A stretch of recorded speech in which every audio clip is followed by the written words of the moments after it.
کوم کیمپ لګیدل او څه وایي؟ بسم الله الرحمن الرحیم. زه بالکل د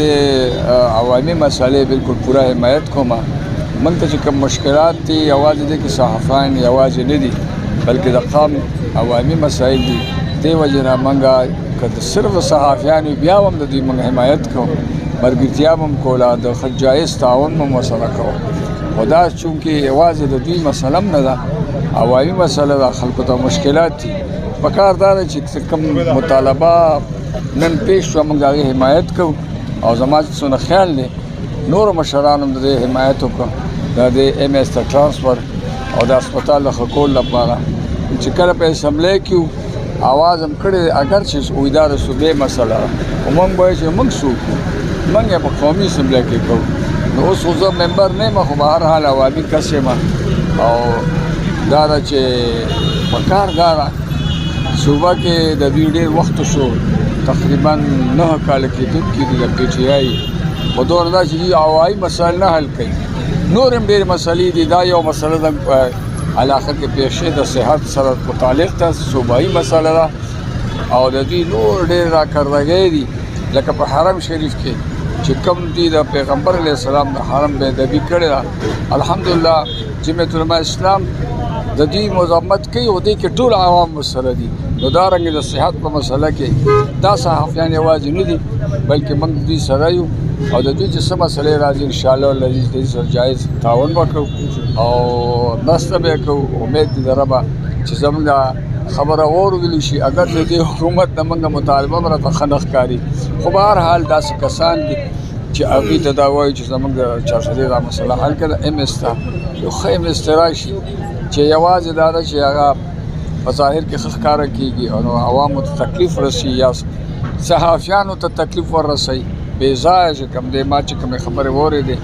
مخکې خبره زما بدله وه، اوس په رښتیا خبره دا ده چې الف خان صاحب سره زیاتې شوې دی. هسې به سه د ده یعنې چې کوم ډیوټي ده یا کوم کار دی کوي د صحافت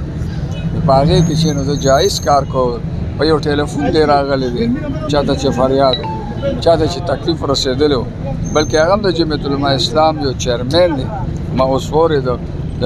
نجیم آباد نوم یې قرآن شو بهار علي او هغې د یو ماشوم اطلاع درته ورکړله. نو د دې وجې نه ته خو د هغه خبره اورېده او هغه د هغې چې کوم د هغې ویډیو جوړوله او په دې کې چې نو د سره زیاتې شوې د دغې زیاتې مذمت بیان کوو او باقاعده موږ د دوی سره یو تعاون به کوو چې څه تعاون موږ نه کېږي انشاءالله العزیز تعاون به کوو. نو دا وایم چې د چارسدې هسپتال نه لکه چلډرن وارډ لاړه د زنانو وارډ لاړه لکه دې خلکو ډېر زیات تکلیف دی په پنځه صوبې صرف چیچکې دي. د چارسدې چې کوم د پی ټي آی ممبران دي هغوی خالص او مخلص د ایم ایس سپورټ لپاره کې د عوامو سپیکر نشته. تاسو د صوبې اسمبلی د ممبرانو په ذریعه باندې اواز اوچتوئ د چا د جمهوریت یو قرارداد کېږي چې د چارسدې هسپتال دا زموږ کېږي پی ټي آی کومرا ممبران خاموش دي نو زموږ دپاره هغوی اواز اوچتولی شي. دا رزاړ هم په چارسده کې دي او پراپر چارسده خو د دې چارسدې دا کم ډسټرک هسپتال چې دی دې سره زموږ د پړانګ چارسدې او د نږدې کلو یعنې هغه واسطه پیښیږي. په دې کې چې کمې ما د صحافیان نه واورېدل زنانو یا نور څه کم مریضانو ته تکلیف وي یا رزاړو ته تګ وي پکار دا ده چې دې تکلیف نه زموږ دا قوم دا بچ کړی شي او دلته کې د هغې ته هغه فیسیلیټي ورکړي شي کوم چې په رزړو کې دي دلته هم ورکړي شي او د دې هغه فیسیلیټي بحال شي. زه بالکل د دې صحافیانو دا جایز مطالبه ده او پوره حمایت یې کوم چې زموږ مریضانو ته چې کوم مشکلات دي. ګوره مالدار خلک خانان خلک یا ممبران حضرات دوی خو لرې لرې هسپتالونو ته یا لرې لرې پرایویټ ډاکټرانو له ځي. زموږ غریبانان خلک دوی به څه کوي؟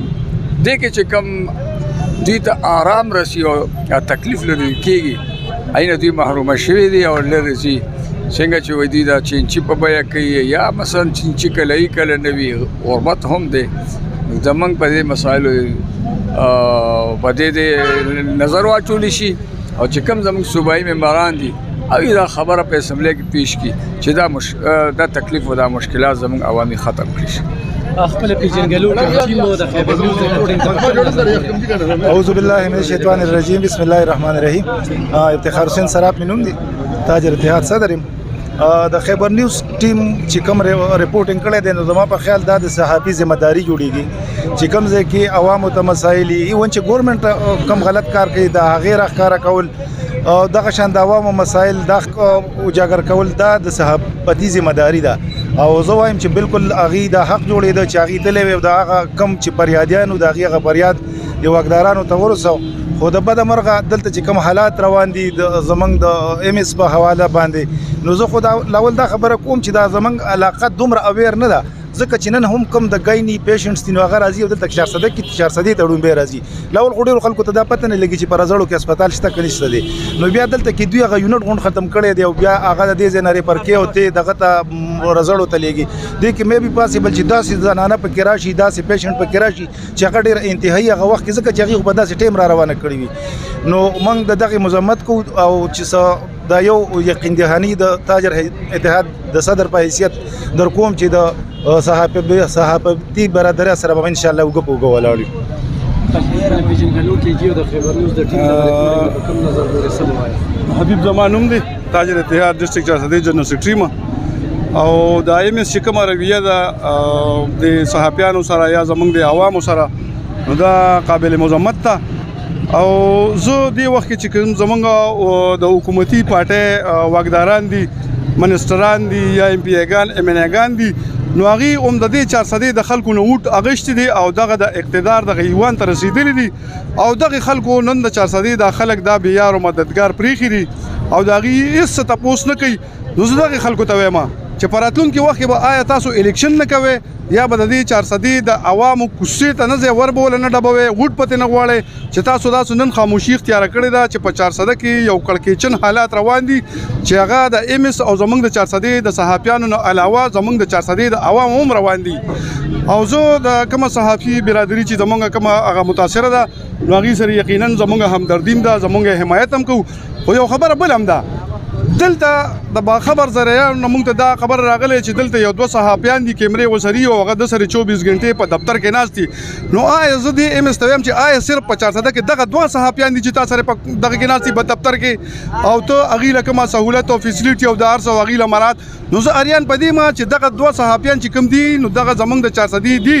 خو جونیئر دي زمونږ په 400 کې سینیئر صحافیان شته نو زه دا وایم چې د ایم اس کومه رویه ده نو دا ډیره قابل مذمت ده او تاجر اتحاد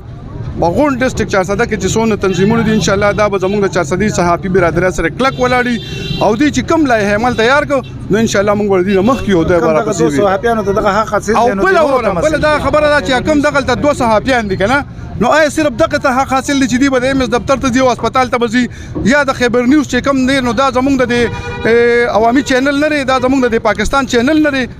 نو زه دا وایم چې کوم زمونږ د خیبر نیوز د چینل چې کوم نماینده دی او هغه سره کومه حتی کمی ضروریه شوې ده موږ یې پرزور مذمت کوو موږ د خپل ملګري سره کلک ولاړ یو